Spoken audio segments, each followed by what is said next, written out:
Assalamualaikum warahmatullahi wabarakatuh. Perkenalkan, saya Putri Daulatini Eka Paksi. Di sini saya mengambil topik personal studies. Baik, adapun pengertian mengenai personal studies, di mana personal studies ini adalah pendekatan pembelajaran mandiri yang dilakukan oleh seseorang secara aktif untuk menggali, memahami, dan mengembangkan pengetahuan, keterampilan, ataupun nilai-nilai tertentu yang relevan bagi dirinya. Ini bukan hanya sekedar belajar secara bebas, melainkan suatu proses terstruktur dan reflektif yang ditujukan untuk pengembangan diri yang berkelanjutan dalam konteks akademik maupun profesional. Personal studies ini berperan sebagai landasan pembentukan kepribadian intelektual yang khas berdasarkan pilihan topik, metode pembelajaran, serta tujuan yang ditetapkan sendiri oleh pembelajar. Selanjutnya di sini saya akan menjelaskan mengenai jenis-jenis personal studies. Yang pertama yaitu studi teoritis mandiri, di mana studi ini mendalami literatur dan konsep keilmuan melalui buku, jurnal, dan media sosial. Yang kedua yaitu studi praktis proyek, yang dimana ia menerapkan pemahaman dalam proses nyata seperti eksperimen, praktik lapangan, atau studi kasus. Yang ketiga yaitu studi reflektif, di mana melakukan introspeksi diri melalui journaling, diskusi pribadi, ataupun observasi perilaku. Yang keempat yaitu sosial kritis, di mana mengkaji fenomena sosial dan etika melalui pendekatan personal yang kritis dan berdialog. Dan yang terakhir yaitu studi inspiratif, di mana studi ini dengan menganalisis tokoh, karya seni, ataupun konsep nilai sebagai cermin pengembangan karakter dan motivasi diri.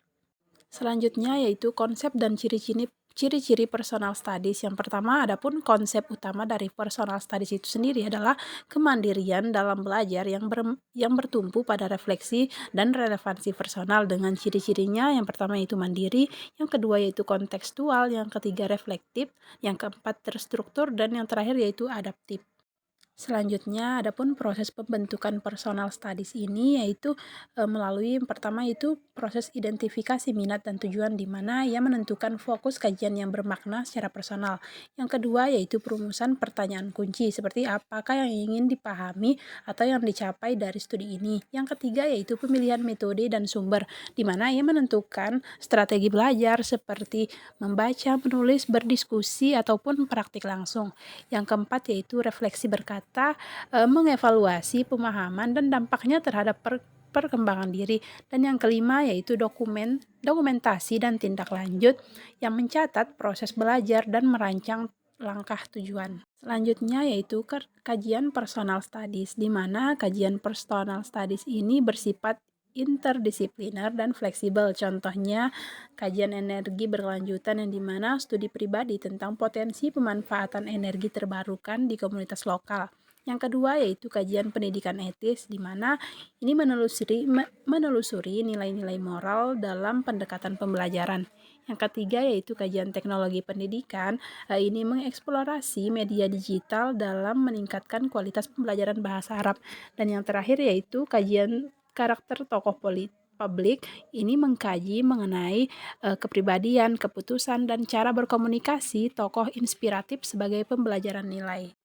Selanjutnya mengenai pengembangan konsep personal studies secara individu. Pengembangan konsep ini bergantung pada keunikan individunya, seperti yang pertama seorang guru dapat mengembangkan studi pribadi tentang metode pembinaan karakter siswa berbasis nilai lokal. Yang kedua yaitu seorang aktivis lingkungan bisa merancang studi mandiri tentang perilaku, konsumsi energi, dan dampaknya. Yang ketiga yaitu seorang mahasiswa bisa membangun portofolio personal studies sebagai rekam jejak pertumbuhan akademik dan etika.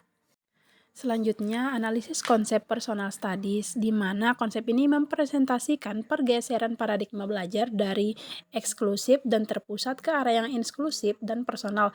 Melalui analisis ini dapat ditemukan bahwa adanya personal studies menumbuhkan otonomi dan tanggung jawab dalam belajar. Yang kedua yaitu memberikan ruang untuk pembentukan identitas intelektual yang lebih berakar pada nilai dan konteks lokal.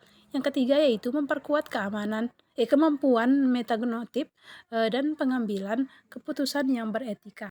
Jadi, dapat disimpulkan bahwa personal studies ini merupakan pendekatan pembelajaran mandiri yang memadukan pemahaman diri, eksplorasi keilmuan, dan refleksi nilai secara terstruktur dan kontekstual. Hal ini memberikan ruang bagi individu untuk menjadi subjek aktif dalam proses belajar mengajar, bukan hanya menerima informasi. Dalam era yang menuntut fleksibilitas, kreativitas, dan keberlanjutan, personal studies ini menjadi medium penting untuk membentuk pembelajar yang adaptif, beretika, dan berdaya saing, baik dalam bidang akademik, profesi, maupun pengembangan diri. Sekian yang dapat saya sampaikan, lebih kurang saya mohon maaf. Wassalamualaikum warahmatullahi wabarakatuh.